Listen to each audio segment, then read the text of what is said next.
Good evening. We'd like to call to order the Guthrie Public Schools Board of Education regular monthly meeting for Monday, December 13th, 2021. Roll call, please.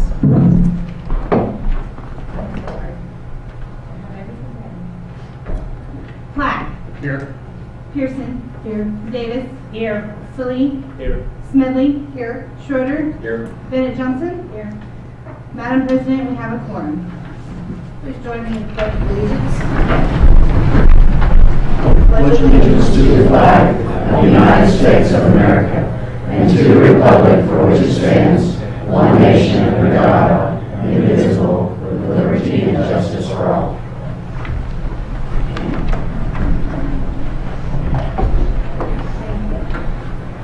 Please join me for a moment of silence.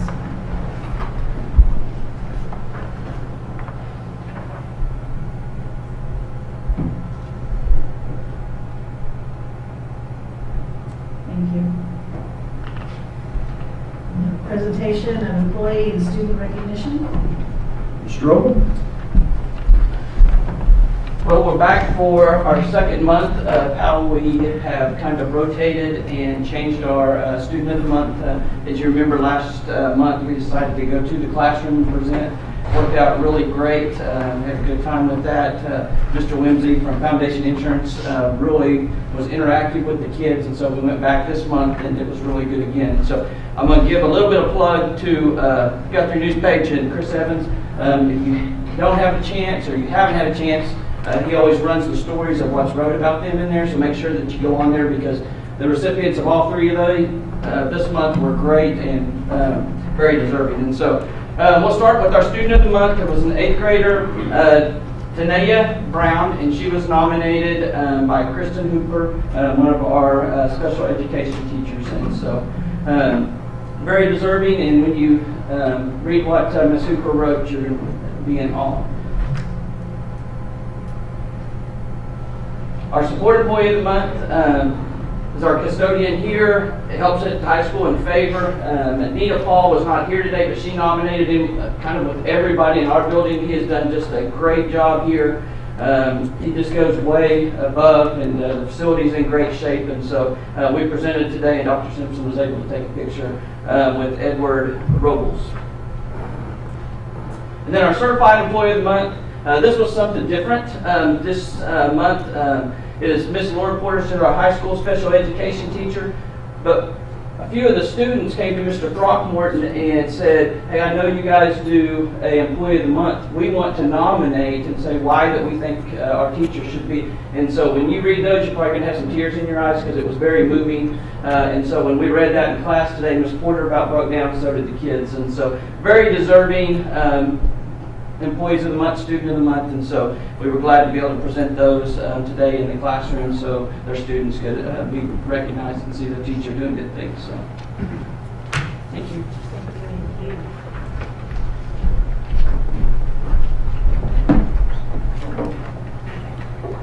And item 7, comments to the board by citizen registered to speak. We have none.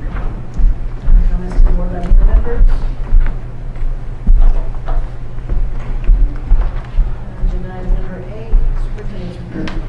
Thank you, Madam President. The first item I wanted to update the board and the community on is the board seats. And board seats that were up for election this year are seats number 3 and 4. Ms. Pearson currently holds seat number 3. She filed for re-election and did not draw an opponent. Ms. Bennett Johnson currently holds seat number 4. She did not file for re-election. Matt Gerard was the only person to file for that seat.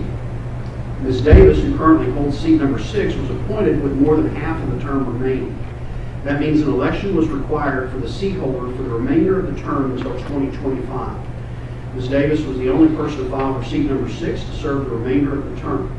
Ultimately, that means an election is not necessary this year. Ms. Bennett Johnson will serve until the end of the scheduled election. When the scheduled election would have been on April 5th, Mr. Gerard will be sworn in at the next meeting after the date of the election. Congratulations to our 2 returning board members and Mr. Gerard for their willingness to serve. As for Ms. Bennett Johnson, I will reserve my appreciation for your service until your last board meeting. I want to announce the Site Teachers of the Year. At Fody, Cindy Crawford, an interventionist. Charter Oak, Courtney Sun, second grade teacher. Cotterill, Beth Taylor, fourth grade teacher. At Central, Barbara Christensen, pre-K teacher. At Guest, Rachel Gibson, fifth grade reading. At the junior high, Brian Deering, U.S. history. At the high school, Jessica Maker, family and consumer sciences. And also at the high school, Laura Benham, a special education teacher. Congratulations to those Site Teachers of the Year. We will name the District Teacher of the Year at the February board meeting, and we've made the decision that that board meeting will be relocated to the high school cafeteria because of the expected crowd that we always have for that event. The good thing about that event is it has outgrown this room, and I would say that was probably the case prior to COVID.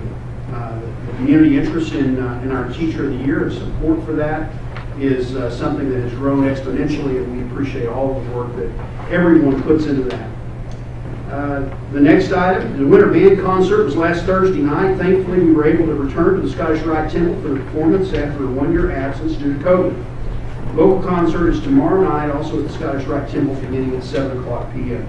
If you've never been to that, I would encourage you to attend. It is amazing what those kids do. The Total Wellness Testing Hub reopened today.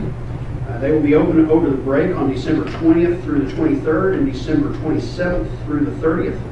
As families may need to be tested during that time. The tests available include strep, flu, and COVID.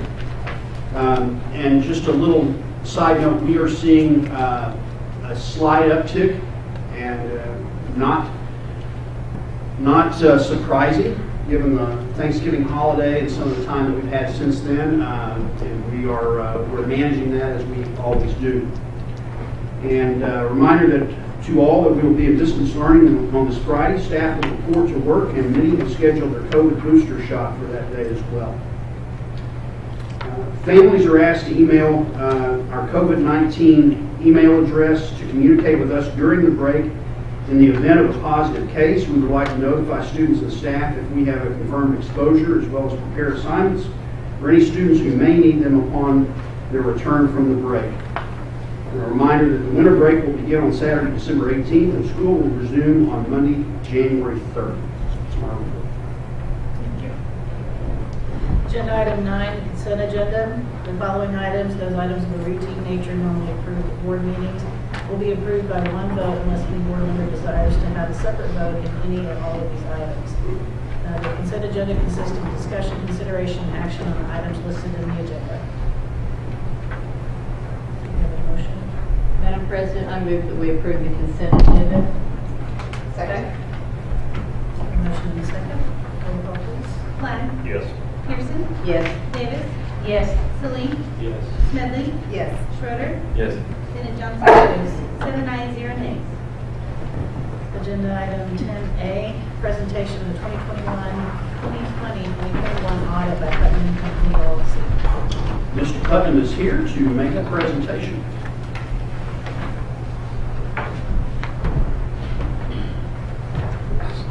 Glad to be with you here this evening to present last year's audit report, fiscal year 2021. And I trust that you have a copy in your board packet there.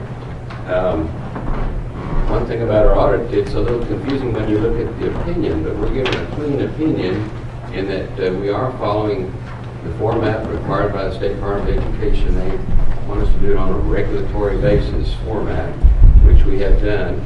But it's not really in accordance with generally accepted accounting principles. We don't have some things that generally accepted accounting principles would require in there, so we have to note that in our report. It's a little confusing. We say our opinion is unqualified on the regulatory basis, which the state prefers, but on the GAAP basis, or generally accepted accounting principles, it's not. So it's not a statement of any kind. We do have fixed assets in our report, which most school districts do not. So we are able to say we have an unqualified opinion on the state's basis because most school districts get a qualified opinion. They don't have fixed assets or show depreciation like we do here. But just a couple words about the financial part of the audit. We were pleased to see the changes in the fund balances, and although you may be aware of the good news already, our general fund balance increased $389,000 over the previous year. Child nutrition increased about $99,000. Our building fund showed a slight decrease, $8,700. But overall, we also reduced our outstanding debt on bond issues $2,225,000.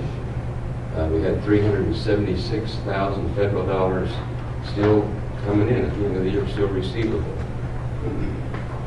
And here at Guthrie, we spent $5.3 million of federal money last year, and so we're concerned that the federal government's going to be more aware and more concerned about how we spent that money. If you notice on page 88 through 90 of your packet, though, we have a schedule of findings and question costs, and you get a chance to read through that. We're not highlighting anything that we think the federal government will follow up on, and we don't think that there should be any problems, even though we spent a lot more federal dollars this last year. We always try to make some suggestions about documentation or anything that we run across in our report, and on I guess that's about page 95 of our audit report. We went through, we did our samples, and this year the staff was able to answer every question that we had. We did argue and fight just a little bit, but special thanks to the staff and Michelle. We did come up with all the documentation that we were looking for, and so we didn't have to. And of course, we can't look at every piece of paper, every transaction, but the ones that we pulled the sample, we try to be statistical about how we do that, so we get the ones that are most important. But we're not highlighting any deficiencies in the documentation there either. So a really clean report this year, and wanted to compliment you on that. Page 82 there shows that everybody was properly bonded, had the surety coverage that we needed. So again, looks like we're staying on top of things and doing a good job. So I would encourage you to keep that up throughout this fiscal year. And with that, I welcome any other questions you might have.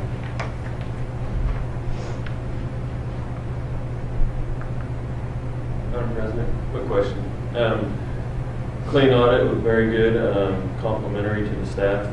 Were there any, there's no findings this year, which is excellent. Were there any findings in previous year that have been addressed? I can't recall. Yes, we had a few, and yeah, so we didn't have to, we did say, I think we had one little line in there, we did say that everything in the prior year was taken care of, our recommendations. And just a few back then too, but looked even better this time. Thank you.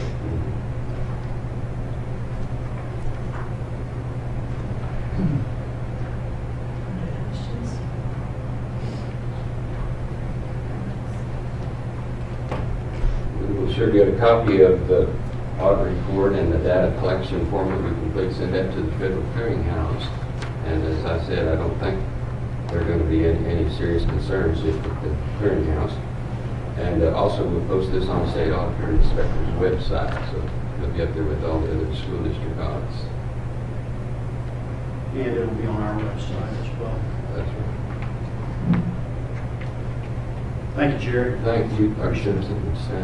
Thank you.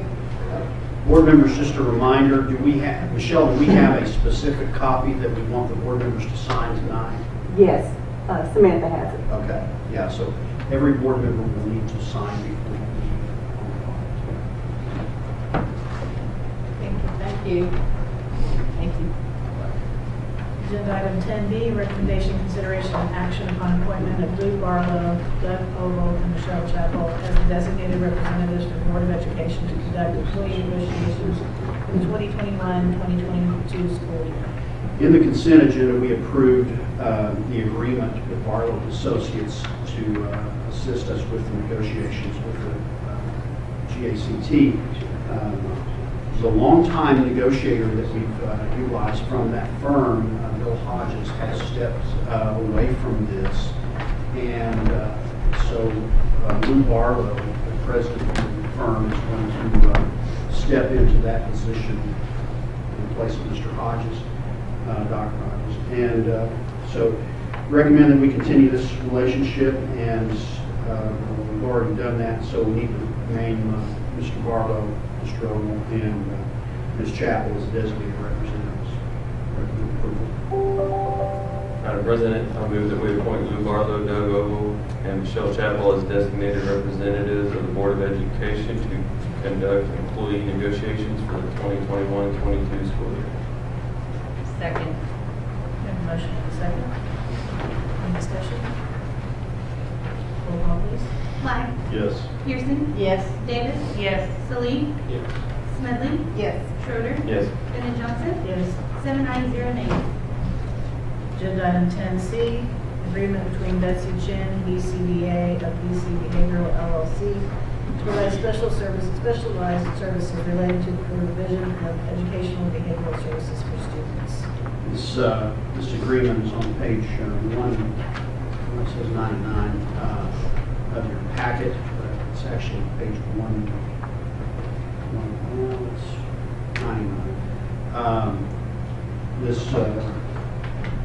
This agreement will allow us to have additional services that we can provide our students for behavioral modifications, and it is something that we're paying for out of ESSER funds. Is that correct, Angie? No, it comes out of our Oklahoma special ed funds, I believe. Okay.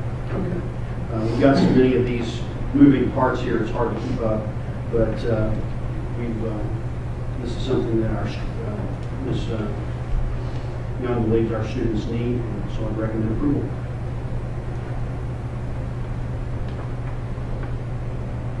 Madam President, I make a motion that we approve the agreement with Betsy Chan, BCBA of BC Behavioral LLC to provide specialized services relating to the provision of the educational and behavioral services for students.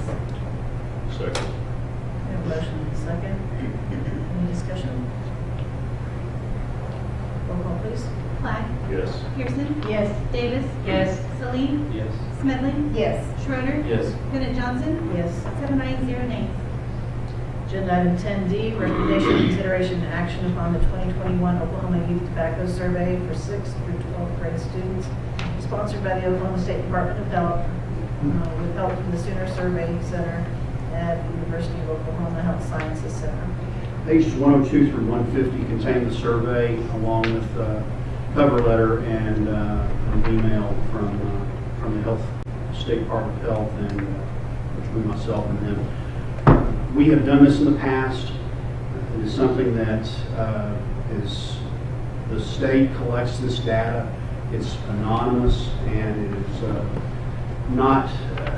it's not really overburdening because it's not all of the students. It's only a random class or two in each building as they collect the data in order to determine the allocation of resources for public monies that will be to assist in prevention. And as I said, we've done this before, recommend approval.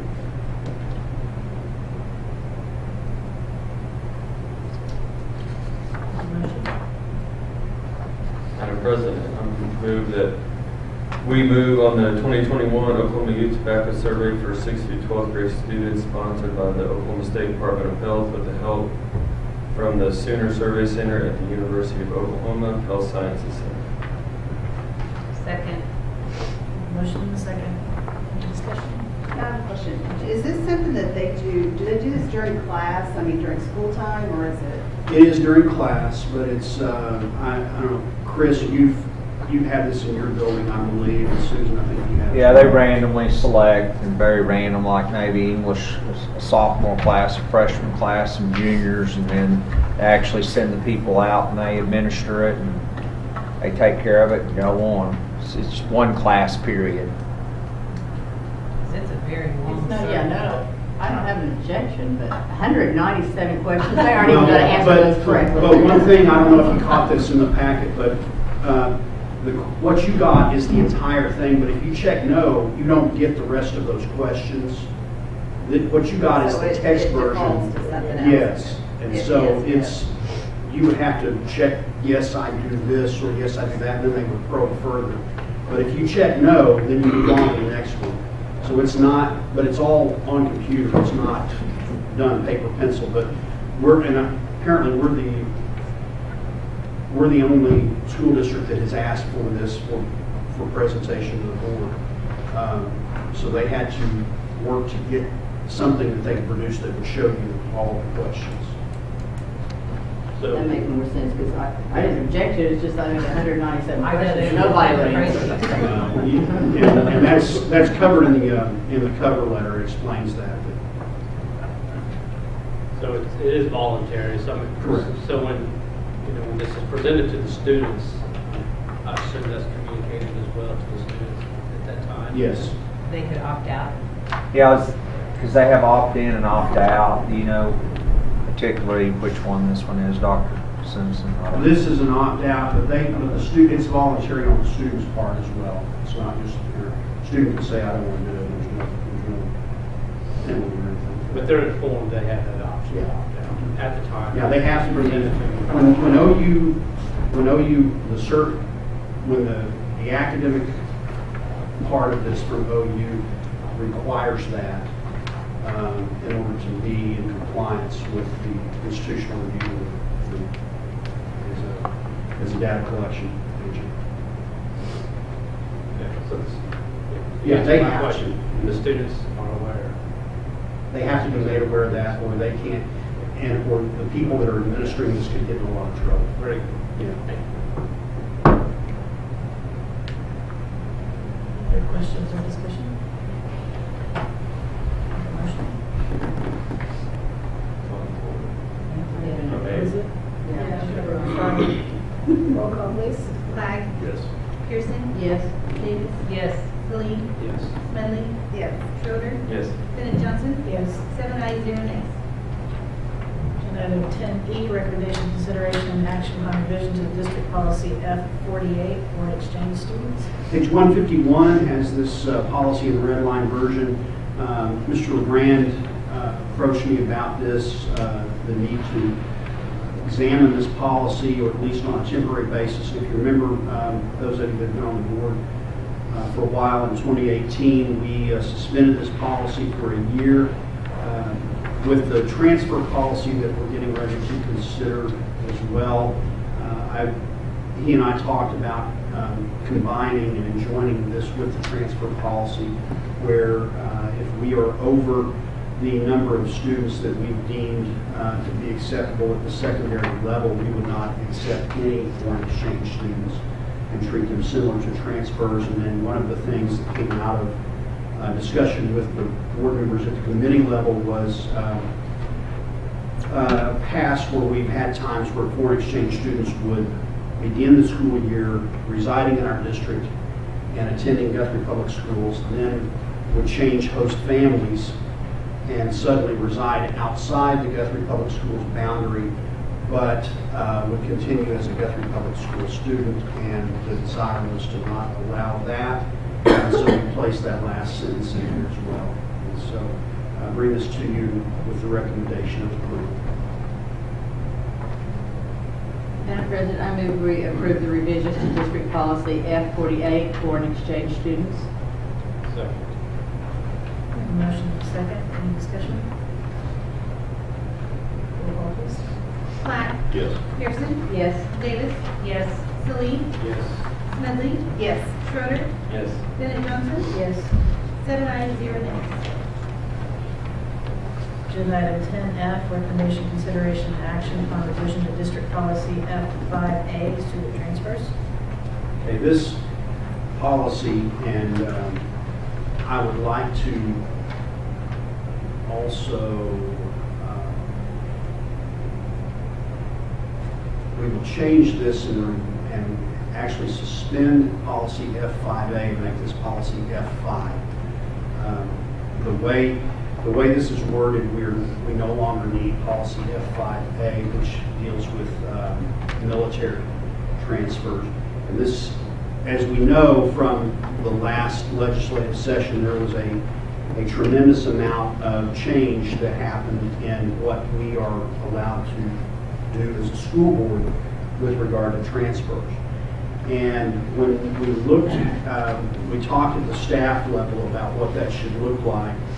And at the elementary level, it's much easier to come up with a solution, which is following essentially what House Bill 1017 mandates as the class sizes.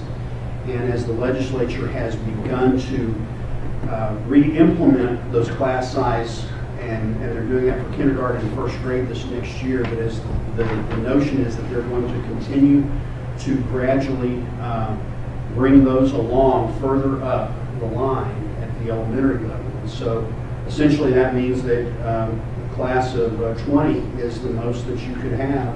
And if you exceed that, then you would be subject to class size penalties. And so now the exception to that is if you are at 85% bonded of your bonding capacity or higher, then you are exempt from that. We are at this time, but as a caveat to this board, we have not always been there. I think we all know that. And in fact, when that was the case, and the notion that these class size mandates could come back, we had a lot of concern, because it was more than just hiring more teachers. We didn't have the classrooms for either.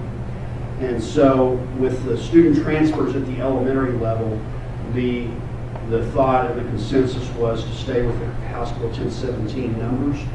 And so that is where we landed on the transfers, so that we would not have a student transfer that was pushing us over those numbers. It would have to be one of our students that resides within our district. And then as you go to the secondary level, it's a harder nut to crack, because you've got kids that are the classes are departmentalized. You've got kids that switch classes.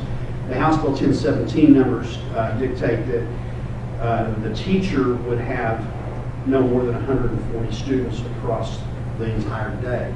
Well, that doesn't really address the size in each classroom. So as we examined all of that, we looked at what other districts are doing, and there are lots of different mousetraps out there for this.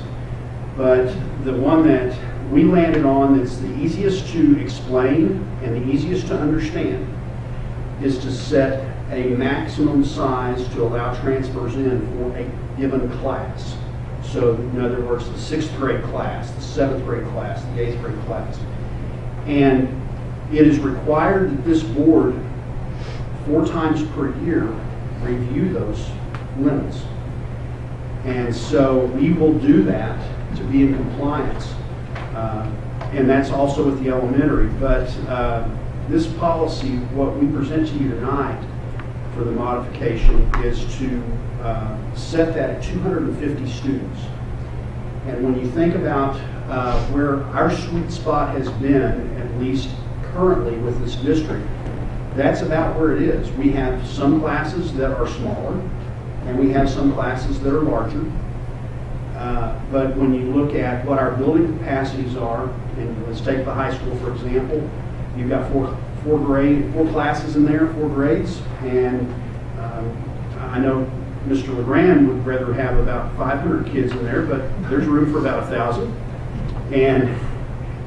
But you get beyond that, and we're really we've stretched the limits of the capacity. 500 for the junior high, very similar situation. And then with Yes, again a similar situation there. And but this truly is grades 7 through 12, and Yes is still considered elementary for this policy. And so that's where we landed. We went back and forth on a lot of this. Now, let me also mention that we have still not seen the rules from the State Board of Education on what this is going to look like. But we've got to have this policy in place by January 1st in order to be compliant with the law. So, will this policy change? probably. But the good thing about it is we've got to review it 4 times a year anyway, so I guess we'll get very well versed on it. So, and you can see that we have as a district, if you look at the bottom of the policy, we have revisited this policy numerous times for various reasons. Anyway, there are multiple revision dates on this policy, so it's something that we have reviewed on a regular basis anyway before this legislation came into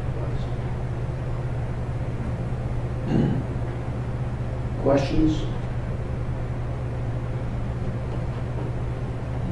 Heard you right. We need to, I move that we, tell me if I'm wrong, approve the revisions to District Policy F5A, student transfers to be named F5. And remove F5. And remove F5A and the current policy of F5A.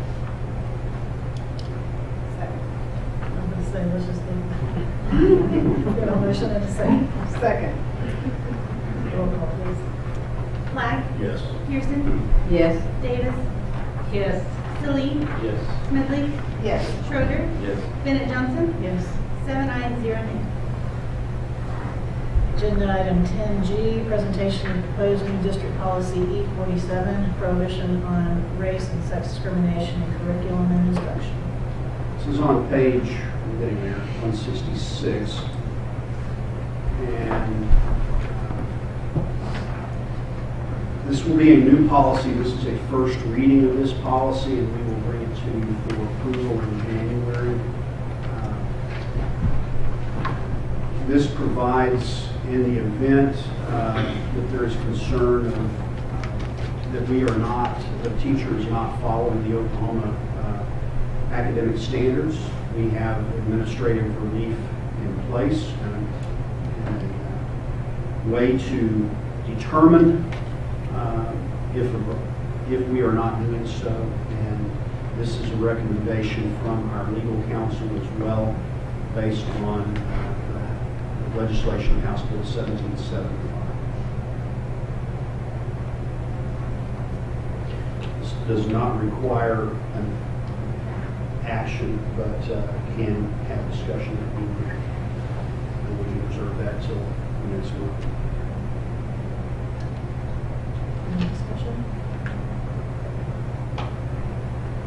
Agenda item 11, proposed executive session for the purpose of discussing employment personnel, FMLA request, resignation, separation from employment, and transfer of position request. All is set out in the personnel reports.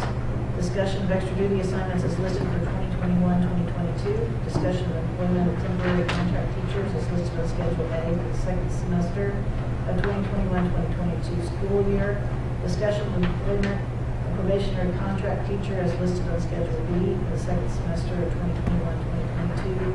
Discussion of employment of career contract teachers is listed on Schedule C for the second semester of 2021-2022.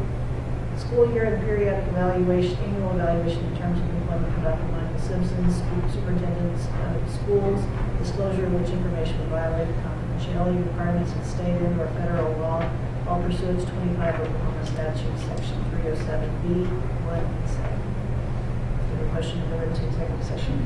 Madam President, I move that we go into executive session. Second. There's a motion and a second. Roll call, please. Black, Yes. Pearson, Yes. Davis, Yes. Salee, Smedley, Yes. Schroeder, Yes. Bennett Johnson, Yes. 7 ayes, 0 nays.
to acknowledge the board's return to open session. Only items in agenda item number 11 were discussed in executive session and no votes were taken. This shall constitute the executive session minutes. Agenda item 12, vote on action to set out in personnel reports.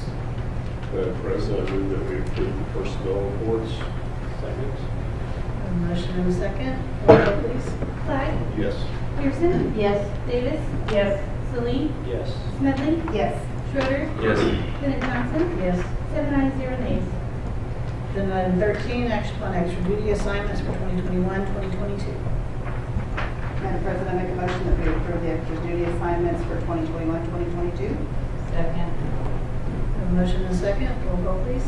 Clyde, Yes. Pearson, Yes. Davis, Yes. Salee, Yes. Smedley, Yes. Schroeder, Yes. Bennett Johnson, Yes. 7 ayes, 0 nays. Agenda item 14, action upon recommendation to employ as temporary teachers for the second semester of 2021-2022 school year. The individuals listed on Schedule A of this agenda. Madam President, make a motion to employ as temporary teachers for the second semester of the 2021-22 school year, the individuals listed on Schedule A of this agenda. Second. A motion and a second. Roll call, please. Clyde, Yes. Pearson, Yes. Davis, Yes. Salee, Yes. Smedley, Yes. Schroeder, Yes. Bennett Johnson, Yes. 7 ayes, 0 nays. Agenda item 15, action upon recommendation to employ as probationary contract teacher for the second semester of 2021-2022 school year. The individual listed on Schedule B of this agenda. Madam President, I make a motion that we approve the probationary contract teacher for second semester of 2021-2022 school year, the individual listed on Schedule B of this agenda. Second. A motion and a second. Roll call, please. Clyde, Yes. Pearson, Yes. Davis, Yes. Salee, Yes. Smedley, Yes. Schroeder, Yes. Bennett Johnson, Yes. 7 ayes, 0 nays. Agenda item 16, action upon recommendation to employ a probationary teacher for the second semester of the individual listed on Schedule C of this agenda. Madam President, I move that we approve the recommendation to employ as probationary contract teacher for the second semester of 2021-2022 school year, the individual listed on Schedule C of this agenda. Second. Motion and a second. Roll call, please. Clyde, Yes. Pearson, Yes. Davis, Yes. Salee, Yes. Smedley, Yes. Schroeder, Yes. Bennett Johnson, Yes. 7 ayes, 0 nays. Agenda item 17, recommendation, consideration, and action to accept any resignations filed since the posting of the agenda. We have none. Agenda 18, discussion and possible action on new business not known about or could not have been reasonably foreseen at the time of the agenda posting. We have none. Agenda item 19, adjourn. Madam President, I make a motion to adjourn. A motion and a second. Roll call, please. Clyde, Yes. Pearson, Yes. Davis, Yes. Salee, Yes. Smedley, Yes. Schroeder, Yes. Bennett Johnson, Yes. 7 ayes, 0 nays. Don't believe there's a regular sign. Yes. Sign that, and also,